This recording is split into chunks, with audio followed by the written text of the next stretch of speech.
नमस्कार दोस्तों, स्वागत है आपका हमारे चैनल BX एजुकेशन में। दोस्तों, आज हम आपको रानी कैकेयी की दासी मंथरा के पूर्व जन्म की कहानी सुनाएंगे कि वह कौन थी, रानी कैकेयी की दासी कैसे बनी, उसका कुबड़ कैसे निकला और वह कुरूप कैसे बनी। यह सब जानकारी आपको इस वीडियो के माध्यम से बताई जाएगी। दोस्तों, यह कहानी सुनने से पहले प्लीज चैनल को लाइक और सब्सक्राइब नहीं किए होंगे तो प्लीज कर दीजिएगा। कैकेयी अयोध्या नरेश दशरथ से विवाह के बाद मंथरा को अपने साथ ले आई थीं, क्योंकि दोनों अच्छी सहेलियां थीं। दोनों एक दूसरे के बगैर रह नहीं सकती थीं। कैकेयी असल में कैकेय राज्य के राजा अश्वपति की बेटी थीं। यह कैकेय राज्य वर्तमान समय के कश्मीर या अफगानिस्तान और पंजाब के बीच का एक स्थान है। राजा अश्वपति का एक भाई वृहदश्रव था और उसकी बेटी थी राजकुमारी रेखा, जो बड़े नेत्रों वाली और बेहद शक्तिशाली थी। साथ ही उसे अपने रूप और शक्तिशाली होने का अहंकार भी था। इस कथा में यह भी बताया गया है कि राजकुमारी रेखा अपने रूप को हमेशा बरकरार रखने की लालसा में किसी अनुचित चीज का सेवन करती थी, जिससे उसका शरीर झुक गया और वह कुरूप हो गई। अब जानते हैं कि इसका नाम मंथरा कैसे पड़ा। इस कुरूप का शिकार होने के कारण राजकुमारी रेखा को कुबड़ी मंथरा कहा जाने लगा।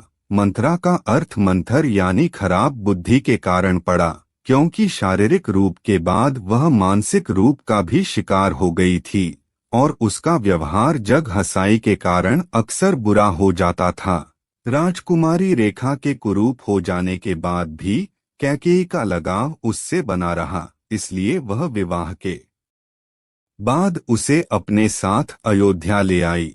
अयोध्या में भी उसकी कुरूपता का मजाक उड़ाया जाता था और उसे कैकेयी की दासी ही समझा जाता था। बार बार उसका अपमान होने लगा। मंथार इस बात को लेकर बहुत दुखी रहती थी और यही बात उसके मन में घर कर गई, इसलिए उसने एक योजना बनाई। इस कारण से मंथरा ने अयोध्या के विनाश के लिए, राम के वनवास के लिए कैकेयी को भड़काया था।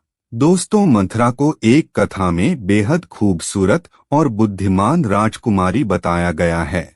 मंथरा के बारे में ग्रंथों के हिसाब से अन्य रोचक कथाएं मिलती हैं।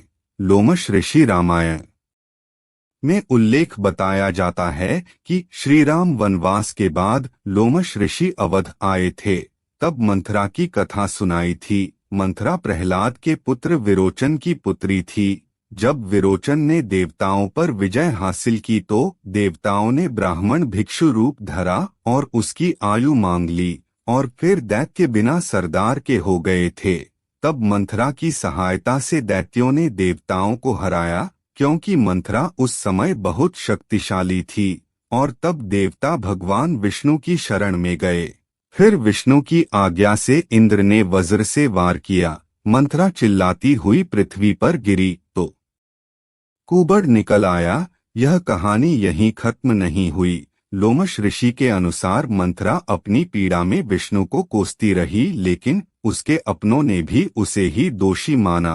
तब भगवान विष्णु के अन्यायों के कारण मंथरा ने बदला लेने की बात कहते हुए उसने अपने प्राण त्याग दिए, लेकिन बदला लेने की वासना के कारण वह अगले जन्म में कैकेयी की दासी बनी और विष्णु के अवतार राम के सुखमय जीवन को तबाह करने का कारण बनी। लोमश ऋषि के अनुसार मंथरा की यह कथा कृष्ण प्रिय कुब्जा की कथा है, यानी कुब्जा का पूर्वजन्म मंथरा है। तो दोस्तों, आपको यह जानकारी कैसी लगी, कमेंट बॉक्स में लिखकर जरूर बताइएगा। तो दोस्तों, मिलते हैं इसी प्रकार की नई जानकारी के साथ। तब तक के लिए जय हिंद, वंदे मातरम।